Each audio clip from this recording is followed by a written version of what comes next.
Bonsoir à tous et merci beaucoup d'être encore sur notre chaîne. Alors, il y a Martin Fayoulou qui a parlé. Il a préféré rencontrer le président de la République. Les réactions viennent de partout. D'abord, il y a Kambere qui a réagi. Lui du PPRD, il dit, mais comment Martin Fayoulou peut dire que Kabila puisse quitter Goma alors qu'il demande de rencontrer Félix Tshisekedi au moment où Kabila se trouve à côté d'un peuple meurtri.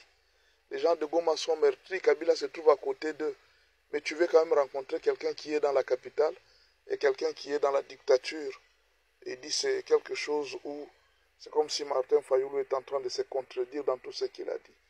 En même temps, Mike Mukeba, il n'a pas été d'accord avec Fayoulou. Il dit non, mais ça c'est une façon d'usurper le pouvoir. L'opposition est déjà en train de chercher à faire quelque chose avec la Cinco dans ce qu'on a appelé le pacte social.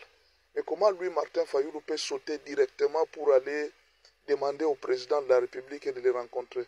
C'est comme s'il voulait mettre dehors l'opposition et qu'il voulait faire tout pour son propre compte. Mike Mukeba a promis à Fayoulou et il dit il va payer, il verra les répercussions de tout ce qu'il vient de faire au sein de l'opposition. Il va vraiment voir les répercussions.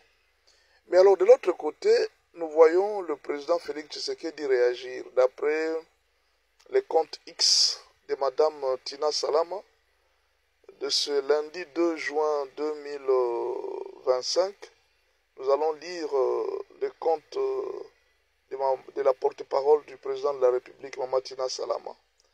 Alors, elle dit ceci. Le président de la République salue le patriotisme et le sens d'engagement pour la cohésion nationale affiché par M. Martin Fayoulou et affirme sa disponibilité à les rencontrer pour sauver la République de la prédation qui menace nos institutions et notre intégrité, a écrit la porte-parole du chef de l'État. Donc, c'est dans ce message adressé aux Congolais ce lundi que le dénommé Fayoulou a sollicité une rencontre avec le président de la République, le chef de l'État, pour trouver des solutions à la crise qui sévit dans la partie est de la République. Mais nous devons quand même retenir une chose, qu'au mois de février, le président Félix Tshisekedi avait lancé une campagne pour le gouvernement d'union nationale. Il avait souhaité que tous les opposants puissent venir donner des idées afin qu'on trouve la paix. Malheureusement, Martin Fayoulou n'avait pas accepté. Il avait refusé. Mais aujourd'hui, c'est lui-même, Martin Fayoulou, qui demande encore que le président doit être patriote.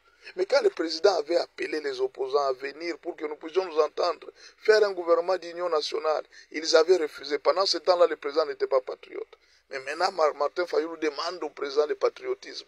Donc, en quelque sorte, lui, Martin Fayoulou, qui avait refusé au mois de février l'appel du président, n'était pas patriote. Bon, en fait, c'est déjà passé du passé.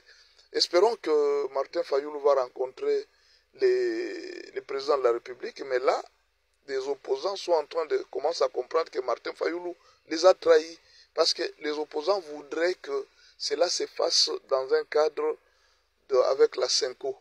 Bon, espérons que les choses vont se passer comme ça. De l'autre côté, à Goma, il y a un problème très sérieux qui se passe. Le P4. Le P4, c'est la partie d'opposition à Paul Kagame qui vient d'annoncer que Paul Kagame est en train de faire l'épuration de tous les Hutus. Il y a cette semaine près de 180 jeunes qui ont été presque massacrés et tués, tout simplement parce que, paraît-il, ils n'avaient pas de papiers, ils n'étaient pas originaires du Congo, et Willy Ngoma a justifié pour dire qu'ils n'ont pas eu de papiers. Et alors il fallait les exterminer. L'autre, pendant qu'il mourait, pendant qu'il mourait, il a déclaré, il a dit, bon, écoutez, nous sommes nés ici, nos parents sont nés ici. Où est-ce que nous irons encore? Ça, c'était sa dernière parole qu'il avait déclarée. Bon, pour le moment, tout ce que le M23 est en train de faire, d'après vous, vous pensez que ça sera dans la tête de qui? Les Occidentaux peuvent vous observer. Kagame est en train de faire semblant là comme s'il ne voit rien.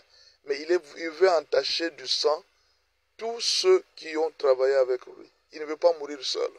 Je vous dis la vérité, cette histoire ici de la mort de gens, beaucoup de gens qui meurent à l'Est, ça va se tourner très mal contre plusieurs personnes. Et je dis toujours à tous ceux qui soutiennent le président Joseph Kabila, je pense que même les conseils de Martin Fayoulou, Kabila doit suivre.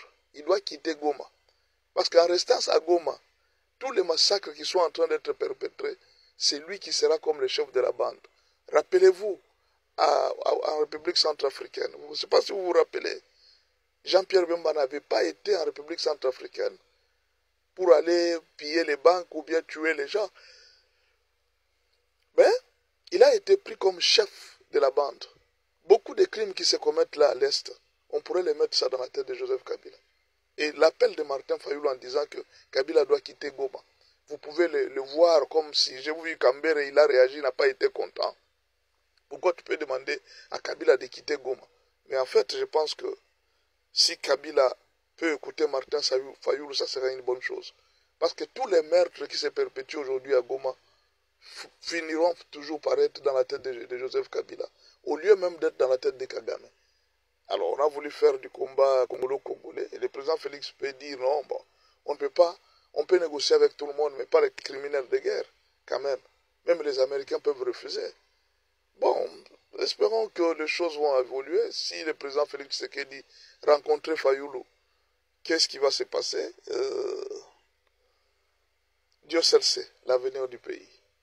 Dans l'entretemps, on apprend que de l'autre côté, d'après un journaliste d'investigation, Jean-Claude Moubenga, il paraît que dans 2 semaines, on pourrait signer les deals de paix entre la RDC et le Rwanda, mais il se peut que Kagame soit déjà malade et que son docteur lui aurait conseillé de ne plus sortir ces derniers temps.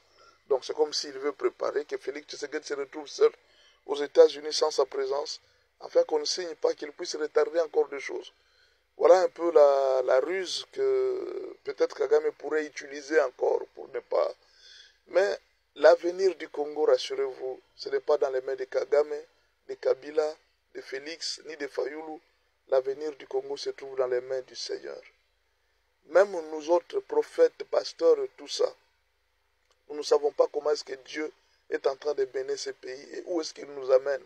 Nous ne savons pas. Mais nous croyons de tout cœur que le Seigneur Dieu mènera à bon port la RDC. Toutes ces guerres ici prendront fin un jour. Dieu connaît ce pays. Il connaît ce qu'il est en train de faire. Nous pouvons regretter, c'est vrai, il y a beaucoup de morts. Ça fait mal, mes frères, ça fait très mal. Mais il n'y a pas quelqu'un qui a plus mal que Dieu. C'est la première personne à avoir très mal plus que nous tous. Parce que ces créatures-là, c'est Dieu qui les a créées. Ce n'est pas nous qui avons créé les hommes. Mais alors quand on est en train de tuer les gens, Dieu regarde et il voit. Je pense que c'est lui qui doit avoir plus mal, parce que ce sont ces créatures. Il sait là où il mène ce pays. Faisons confiance en Dieu. Il connaît là où il est en train de nous amener. Voilà, c'est la fin de notre information de ce soir. Que le Seigneur Dieu vous bénisse et on se voit prochainement. Merci beaucoup. Bye.